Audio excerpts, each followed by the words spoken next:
how are you? So I'm going to work with this exercise. I know that it's a little bit difficult for you, so it's kind of different.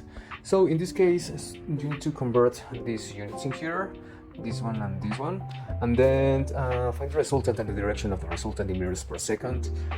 Sketch the other coordinate system, so in this case the one of the resultant and the one the one of the resultant. So in here, remember that it's important to write everything in here. So 36 kilometers per meter per hour, so that's times, and you can use the conversion factor, that's the one in here. So 1 kilometer it's equal to 1000 meters, and then times again, and 1 hour it's equal to 3600 seconds, and then you can use the calculator, and 36,000 over 3600, so that's equal to 10 meters per second.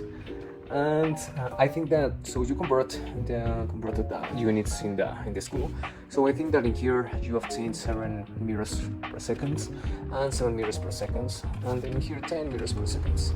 So remember that you need to calculate the sum of the forces in the x-axis. So you are going to have a right triangle in here, and remember that to solve the right triangle you can use the Pythagorean theorem or the trigonometric functions. And so the sine of the angle is equal to the opposite side over the hypotenuse, and cosine of the angle, it's the adjacent side over the hypotenuse, and then you can calculate the sum of the forces in the x-axis with the cosine of the angle, because this is like a little eye in here, so this is the adjacent side, the one over here. And then with the sine of the angle you can calculate the sum of the forces in the y-axis, so this component over here and this component over here.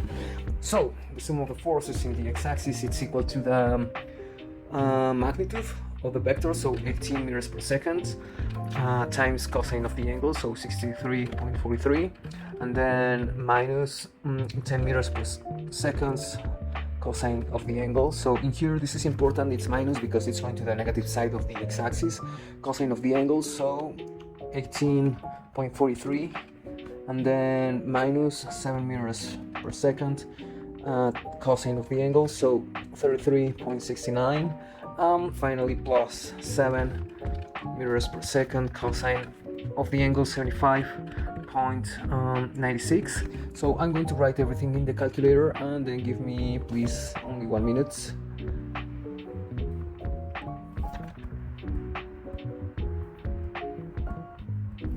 Okay, so 18 cosine of 63.43 minus 10 cosine of 18.43 minus 7 cosine of 33.69 plus 7 cosine of 75.96. Okay, so it's very important to close the parentheses in here, so let's close the parentheses, and in here I'm going to erase this one. So minus 5, so the sum of the forces in the x-axis it's equal to minus 5.56 meters per second, and then you need to calculate the sum of the forces in the y-axis. Okay, so we can continue. So the sum of the forces in the y-axis it's equal to 18 sine of the angle, so 63.43 plus 10 sine of 18.43 minus 7 sine of 33.69,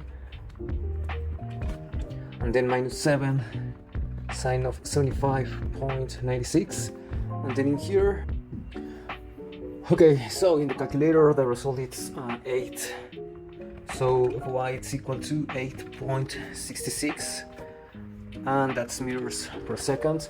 And then you're going to have something like this, guys, so that's very important because you can write another coordinate system in here, so something like this, and then minus 5, so 1 2 3 4 5 6, and then maybe in here in the position, and then 8.66, so that's positive 1 2 3 4 5 7 8 and 9 in here. So maybe the position it's so it's in here and then in here. So you can use a rule to draw this vector in here. So from here to here, you can measure 8.66, and then from here to here 5, so minus 5.56. And then this is the sum of the forces in the y-axis and the sum of the forces in the x-axis. So you can calculate the resultant in here, that is the hypotenuse.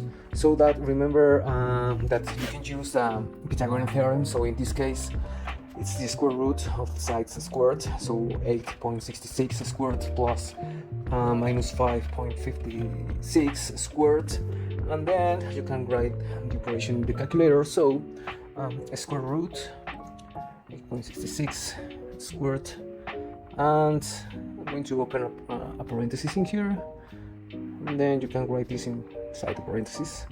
So minus 5.56, then you can close the parenthesis and the squared, and the result is equal to 10.29 meters per second. And then to find the direction of the vector, you can use the tangent of the angle. So remember that when you want to calculate the angle, you need to use the inverse of the tangent, or sine or cosine. So in this case, opposite side, that is 8.66 over the adjacent side, minus 5.56. So the tangent to the minus 1 of 8.66 over minus 5.56. Okay, so I'm going to write that in here. So 5.56, and I'm going to clear this value in here. Okay, so it's something like this, guys. No, I can put a negative sign in here, but it's 57, it's negative because you are measuring clockwise the angle, so the angle is equal to minus 57.3 degrees. And that's all, guys. So have a nice weekend. See you on Monday.